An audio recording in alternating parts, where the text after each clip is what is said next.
Aichi is famous for the crazy drivers and Toyota. I guess the reason Toyota cars are so reliable and safe is because they were made for Aichians. They're stereotyped to be cheap, but they drive fancy cars and throw huge weddings. It takes courage and determination to marry a Nagoya girl. Nagoya is like Jersey Shore of Japan. Nobody wants to vacation there, lots of industry, plenty of local sports team pride, and they think that they're a huge city, but everyone still thinks of them as a weird, noisy, small town. And also they put miso on everything. The first thing that comes to mind is Akita Bijin, the beautiful ladies. The people are stereotyped as quiet and shy conservative country people who scare the hell out of kids during the namehage ceremony. Also, they always say ne at the end of the sentence. Aomori is in the middle of nowhere and people never move there on purpose. They end up there. Aomorians love apples or anything made with apples. Also, they know a lot about apple varieties and buy apple juice in boxes. They're stereotyped as poor hicks with shorter lifespans. And the things to do there are to go to Nebuto Festival and see the pregnant Statue of Liberty. Chiba is just a bunch of bedroom communities and surfers along the coast. Everything in Chiba is called something something Tokyo, like Tokyo Disneyland, Tokyo Narita Airport, Tokyo German Village, etc. And if you live there, you have to worry about tsunami and landslide while eating boiled peanuts. In Ehime, the first thing you should do is to eat all kinds of orange-related products. So yeah, they have great mandarin oranges. And sometimes you can get oranges even if you don't buy them. Here, have some oranges.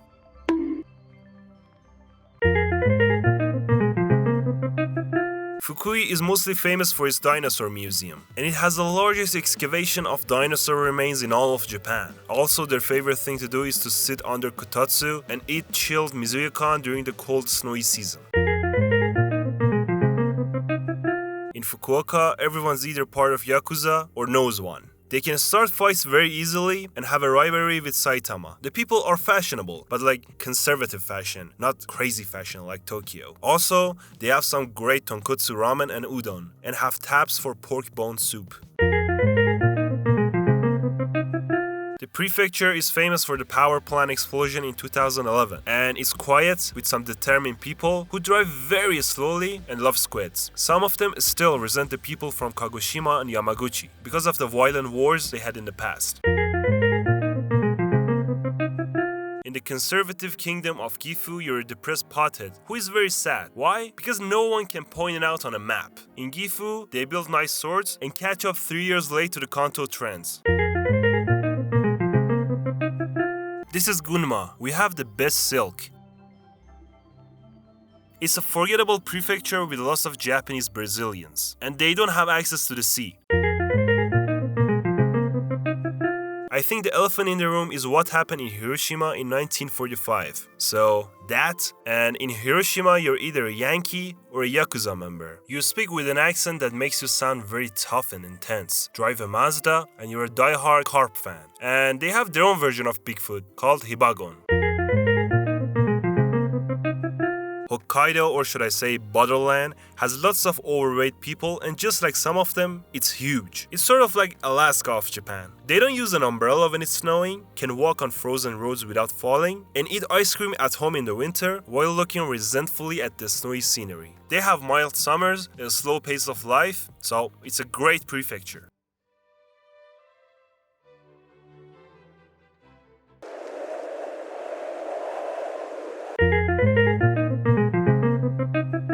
Hyogo, home to the original Kobe beef. Which prefecture you said you're from? Kobe.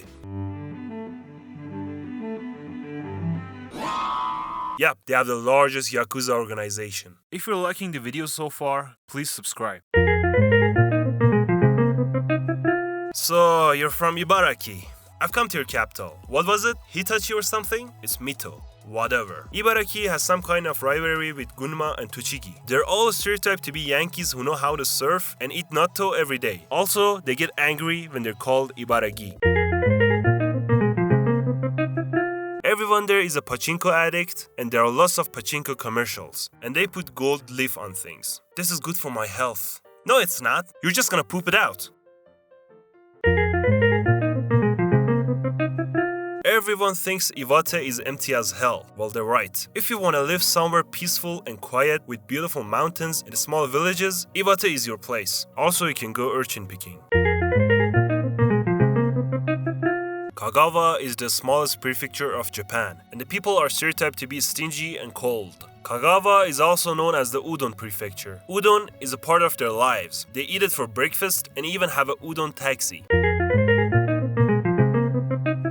People in Kagoshima are weird and friendly and love udon so much that they're always subject of jokes for creating their whole life around udon. And they have a very active volcanic mountain named Sakurajima, so if you have a white car, you're doomed. Kanagawa is a spooky place, and the whole prefecture is overshadowed by Yokohama City. They think highly of themselves, brag about their city, and see themselves as a mini Tokyo. Also, the place is swarming with Americans because of the military bases.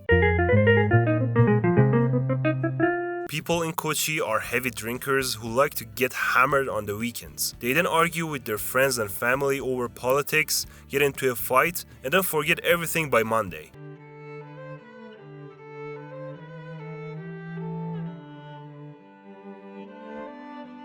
Lots of old people live there, and about the women, they're 8-balled, which is a local term for bold and strong. Kumamon lives there. His reputation surpasses the prefecture itself. P.S. He has a picture with Keanu Reeves. I mean, you can't even pronounce the prefecture without saying Kuma. Speaking of Kuma, all straw hats have their statues scattered there. His name is a spirit. What do you think? He looks delicious. Diligent. What a diligent horse. That's a nice looking watch you got there. Get out of my house, you uncivilized baga. People in Kyoto are masters of passive aggressiveness. They're mainly stereotyped to be a snobby, two-faced people who look down upon others, and you may not even know who your true friends are. How do you look, man? You look like crap. If I was a girl, I would never, ever, in a million years, even look at your stupid gaijin face. That looks lovely on you. Kyoto was once home to Japan's royal family, so they have a high level of pride because of that. But all in all, Kyoto is great, but the amount of people visiting at one time isn't. You're welcome here, as long as you don't think about establishing a life in here. You scum! Have a nice day. But don't worry about it, these are just the stereotypes. Or are they? In Mie, everyone's a Nigaryo ninja. They pronounce tsu weirdly, love eating akafuku mochi, and visit the shrine of the main goddess in Shinto, Amaterasu, on a regular basis. I'm from Miyagi. We have the biggest city in Tohoku. We're totally better than you.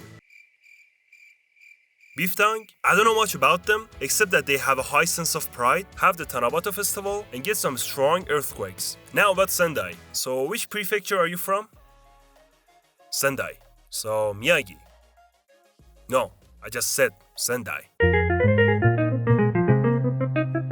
In Miyazaki, you can surf, ski, and pay $200 for a mango. Miyazaki is like an isolated island on land, and it feels that even people living in Kyushu have never visited there. Miyazaki runs on Hyuga time. They're loose and easygoing without any pretense. Also, they're always late to everything.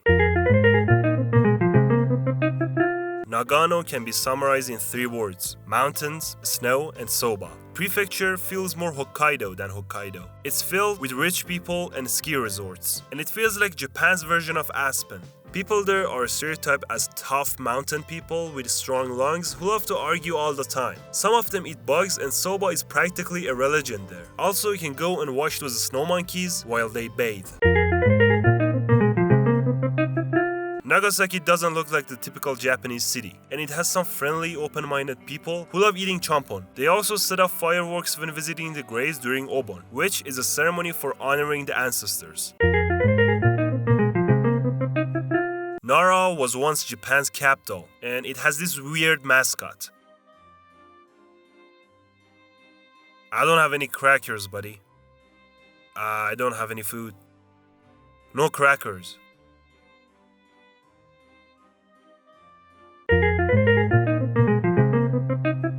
Beautiful women, great rice, and sake. That's Niigata for you. People in Niigata are immune to cold and even ride bicycles when it snows. They get brutal snows, like multiple meters, so don't eat yellow snow. Oita is known for its hot springs and they're selfish but honest people, and they have a rivalry with Fukuoka. We may not have a great nightlife like you guys, but we have hot springs. Who cares? We have 4,500 hot springs. Yeah, and lots of monkeys. Stupid monkeys. Shut up about the monkeys! In Okayama, you're a factory worker who drives like crazy. The prefecture is always sunny and is home to the Peach Boy. Okinawa is like Hawaii of Japan. It's all about the typhoons and those Americans who ask for gluten-free products at the supermarket. Okinawa is nothing like mainland Japan. They're carefree people who party all the time, rarely work, are late to everything, and are even proud of it. The people are also very blunt. I guess they have to, because they'll be dealing with those annoying Americans and mainlanders. People from Osaka are stereotyped to be all friendly comedians who throw punchlines in their stories and use aho as a term of endearment. What do you think of Tokyo? They're too serious. Kyoto? Osakans hate Kyoto, and Kyoto people think Osakans are vulgar, uncultured simpletons. Well, they kind of think of everybody like that. And despite their proximity, they're probably the furthest apart, mentality-wise, in all of Japan. In Osaka, everyone has a takoyaki maker in their house, and the prefecture is filled with oba-chans who wear leopard print outfits.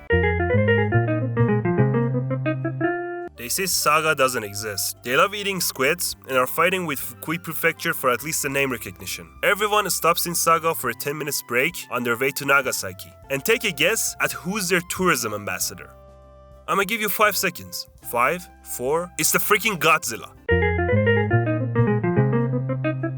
Saitama is the true definition of an average prefecture. This is Takeshi-san. He wakes up early, wishes he could afford a house in Tokyo, commutes to Tokyo for work, so during the working hours, Saitama's population drops in half because everyone's at work in Tokyo. When he wants to come back home after the work, he gets stuck in the traffic. Then, he gets home and repeats this until he dies. People from Tokyo don't like them and find them uninteresting, so they call them Dasaitama. And Dasai means lame. So they're kind of like New Jersey of Tokyo.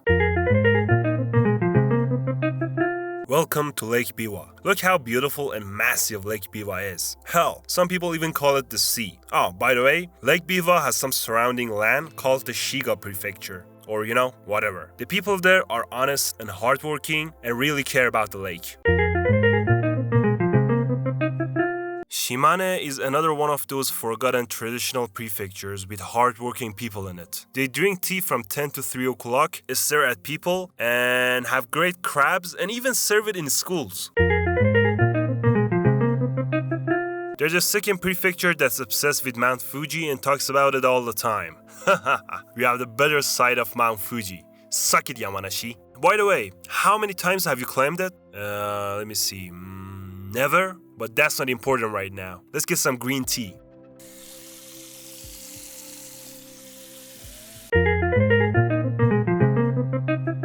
When you tell people you're from Tochigi, they might have 2 responses. 1. Where the hell is that? And 2. Tochigi? You talking about Nikko? I love the national park and the shrine. They always use self-deprecating humor, but get pissed when you tell them they're from Tohoku. Also, be prepared for thunderstorms, eating lots of musashi dumplings, and natto.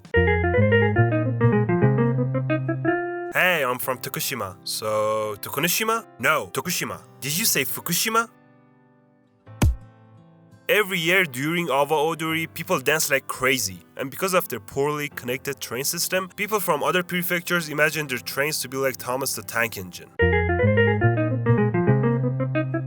Tokyo is much like New York City, expensive, crowded, and full of people who are in a rush. Everyone hates being talked to and they think they live in the center of the universe. Nobody is actually from Tokyo. It's a huge melting pot of different people within Japan. So everyone thinks the other person is a country bumpkin, so they all treat each other accordingly and pretend to be more Tokyo than the next guy. Also, they are rule-oriented and have a crazy sense of fashion. I believe in Tokyo there's everything for everyone. You just have to find it. But as always, these are just the stereotypes. So of course not everyone is like this. And for the most part, the people are nice. But I can't say that about those rude expats who have never learned Japanese and constantly complain about everything. If you go for a walk in Tokyo, you gotta check your blind spots to avoid a crash with a cyclist going 100 kilometers per hour down a sidewalk. Plus, there's nowhere to sit down, so you just have to walk and walk and walk. This is an average day of a working person from Tokyo. Wake up with a hangover, get dressed, rush to the train, get on the jam-packed train,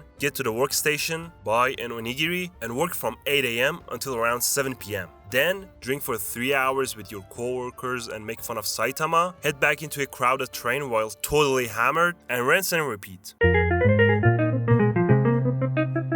If you like Detective Conan and sand for some reason, Tottori is for you. The whole prefecture revolves around sand. They have sand dunes and even a sand museum.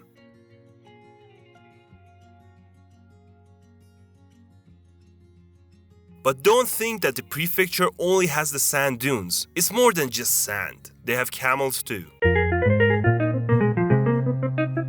If you go there, get some freshly cut squids and shrimps, and then go to the mountains to eat it with your local friend who's either a pharmacist or a rice paddy farmer. And since he always works hard and just saves the money, you gotta pay for the whole thing. Wow. This place looks like another one of those boring traditional prefectures. Hidden temples? Big deal. Here, have some oranges. It's free. Is it? I love this place. So yeah, if you like mandarin oranges and Buddhism, this is your prefecture. If you go to the calm and peaceful prefecture of Yamagata, you're gonna be eating great cherries and beef while crying in your bed. Because nobody speaks English, so you don't have any friends. Not much happens there, except for the regional conflicts they have over the seasoning of imoni. No one thinks about Yamaguchi, except for Fukushima. They think about Yamaguchi alright. This is Shinzo-san. He's from Yamaguchi. He's a sane person, but this is him after he sits behind the wheel. He becomes someone else. If you go there, get some pufferfish, visit the beautiful temples and common tunnel, and then drop dead, because the cook who made the pufferfish had no license to cook it. Yamanashi. So, there are no mountains, right? Things to do in Yamanashi are to appreciate the view of Fuji, hike, hydrate yourself, hike, get haunted by those ghosts from those empty villages, hike, and open a vineyard like every foreigner who lives there.